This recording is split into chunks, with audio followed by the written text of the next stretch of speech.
Okay, so first time I've ever spoken in an Eros room. And I'm actually not sure that I really fit into this session because I'm not talking about technology and software systems. And I've been working on this project with a number of people for about 30 years to try and transform an old port into a museum space. And that's about the extent of the digital age. And as that 30 years has progressed, I've become a lot more suspicious about the value of digitising information and sources for people who want to engage with a particular space than I was 30 years ago. So look, I'll work my way through these slides. This is the area that I'm talking about. Melbourne's a port that really is at the bottom, well, historically been at the bottom of some of the world's longest shipping lines. And the port was initially in this area close to the centre of the city. And as with waterfront areas around the world, these old shipping facilities become redundant with containerisation, and the ports moved away from this area close to the centre of the city to when it's still constantly moving. And so there's the piers become to a large extent redundant, which happened in the 1980s. And so there's this search for new uses of these piers, one of which was as a potential historical museum. In actual fact, that proved to be impractical. The photo at the top is an angular shot of the gatehouse. It just wasn't going to work as a museum space. And what's actually happened in reality over a long period of time is that a large part of the pier has been, the superstructure's been taken off, so there's just the pylons in the water. So the dimensions of it physically have actually changed. It's much more like a square than an elongated pier for shipping. And the open space that was filled with cranes and equipment for moving goods on and off the shipping has been converted into this open recreational space. Which is an attractive space, but in lots of ways its historical character has vanished in the process. And alongside that, the character of the suburb around the port's been fundamentally altered through the sort of gentrification process that's gone on in waterfront areas in cities throughout the Western world. So what was a collection of very small working class cottages and then industrial establishments and warehousing for shipping, that's pretty much not entirely vanished, but a lot of it's vanished, and the waterfront's been co-opted for these upmarket residential towers after a long debate. So the suburb tended to look something like this, and there are elements of this still there, but bit by bit the reality of that area has vanished, and I think that's inspired people to actually start to think about what should have happened on that pier and that waterfront area. And the people who are in the area are quite different. Sorts of people who live there now, like these people bidding in an auction, are probably like us in this room, educated middle-class professionals. And up to a point educated middle-class professionals. And the longer-term residents of the area, these waterfront workers who might have been seen moving around the streets in between shifts, there's still some of the waterside workers living there, but increasingly they've moved out as a sort of requirement to be right near the port for work. Getting to work on time have vanished. And the waterfront itself has gone, as I said, from being a working port to increasingly becoming this sort of playground space for the inner urban middle class. So there was a question then about what should happen to this pier, and there have been a number of proposals beginning with the idea of a museum. Eventually, as I said, it was turned into this squared off space, and the pier itself was largely deconstructed. There's been a whole series of debates about how information could be brought to people so that when it is just a generalised recreational space, there's still some element of the cultural memory of that area presented to people. And using different phases of digital technology was always going to be an option. What that's finished up as being, however, is this little rotunda on the side of the public space in which there's 3 or 4 touch screens, which is very much an outdated technology now, but at the time that this design was proposed initially, and as I say, it's been going on for 30 years, this was sort of state-of-the-art or in the future technology, and now it's as much in the past as waterfront work itself, and pretty much the only time you see people spending time in there when it's raining on the beach. those sort of touchscreens try and tell a number of stories, historical stories about the pier. There's really not much opportunity for exploring different websites and different linkages on it. It's just pretty much a lockstep narrative presented on those screens. It tells three main stories about the pier, and I'll talk about those very quickly. The first is the story of Australia's involvement in wars. Australia and New Zealand are coming up to the 100th anniversary of the Gallipoli landing in the First World War, which was a sort of major historical marker. Australia and New Zealand are the only two countries, I think, involved in that war who celebrate the beginning of it rather than the ending of it. It's a story in itself. So the pier became a major embarkation point for these soldiers going off to this terrible event, but one of which is important in Australian national identity. The second major national story that gets presented on the pier is the one of post-war immigration, which transformed Australia, is still transforming Australian society, and in particular the first waves of that post-1945 immigration, which was largely immigration program filled by mainly European immigrants, first of all from Northern Europe and then increasingly from Southern Europe. And that process of people coming in by ship after this enormous journey halfway around the planet really only came to an end in the 1970s when people then started arriving by plane. And to the dismay of the current Australian government, people have gone back to arriving by boat. The third story that's attempted to be told in these touchscreens is a story of working on the waterfront.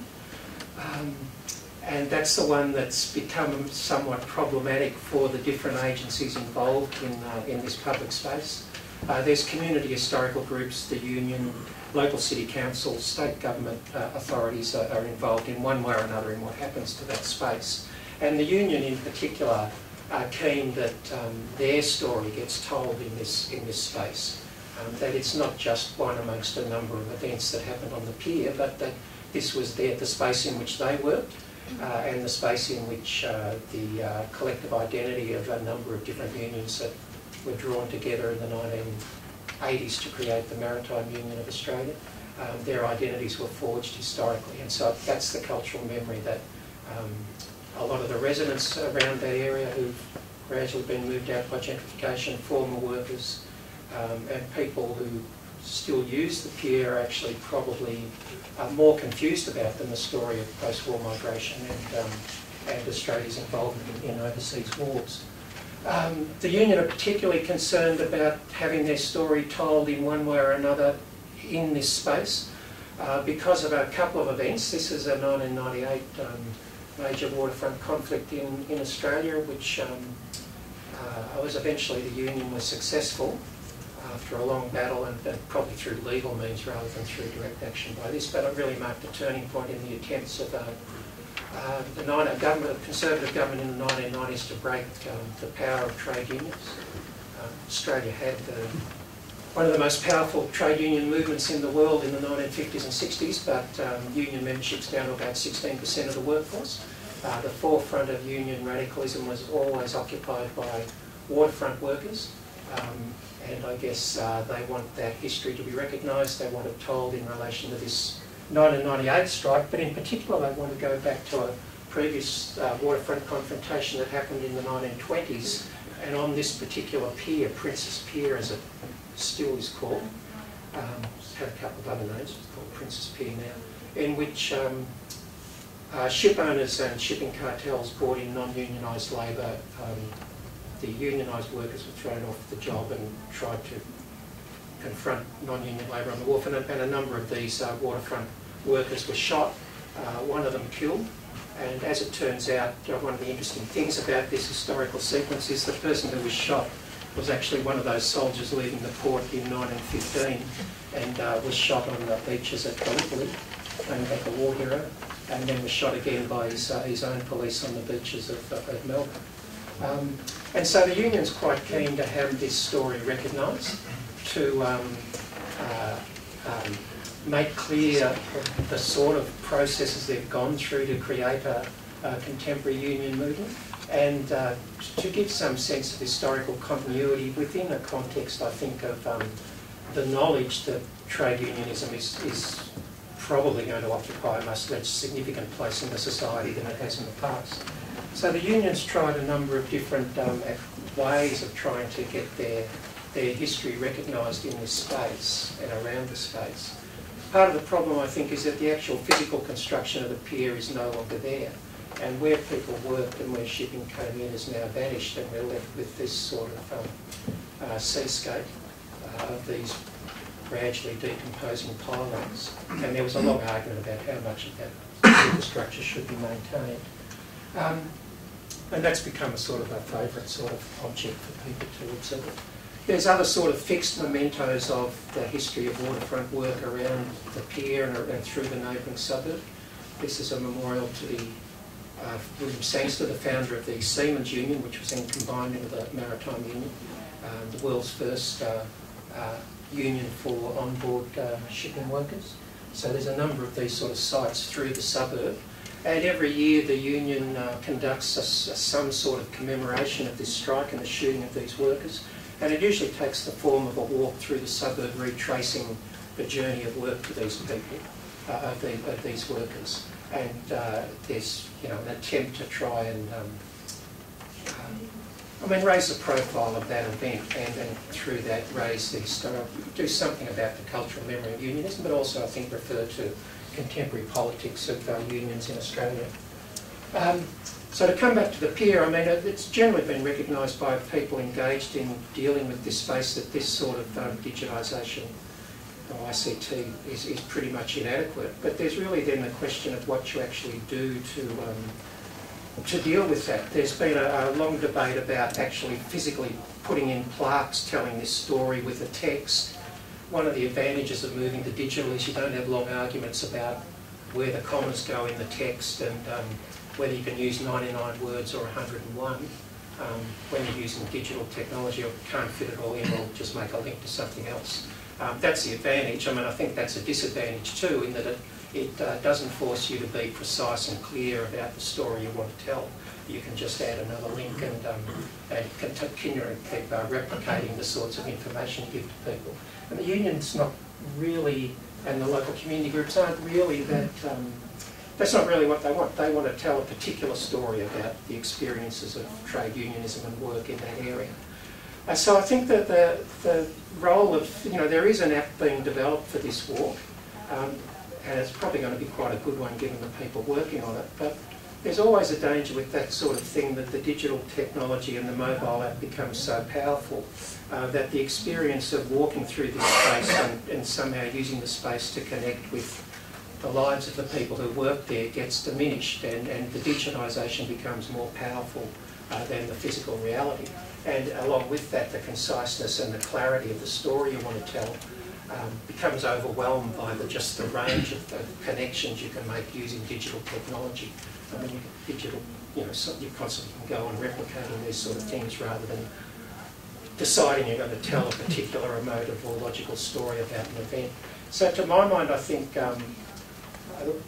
the role of digital technology in interpreting this space and telling this story about waterfront work is really much more, not so much about interpreting the space, but about bringing to the person walking through the space something of the world view that waterside workers would have had. And these guys worked in this little area and lived in a confined little space down at the bottom of the earth, a long way from here. But they're always engaged globally. The waterside workers were at the forefront of a whole series of international campaigns.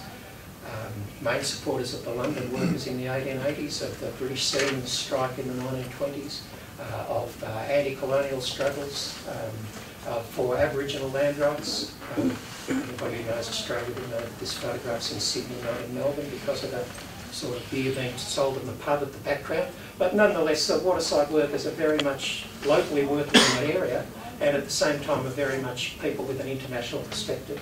And I think the role of the digital technology in telling this story isn't so much to reconstruct this sort of working life, but to bring to the person walking through this space a sense of a sense of the broader world view of waterside workers that you can bring in through the technology, this wider world, rather than interpret the reality of the space in front of you.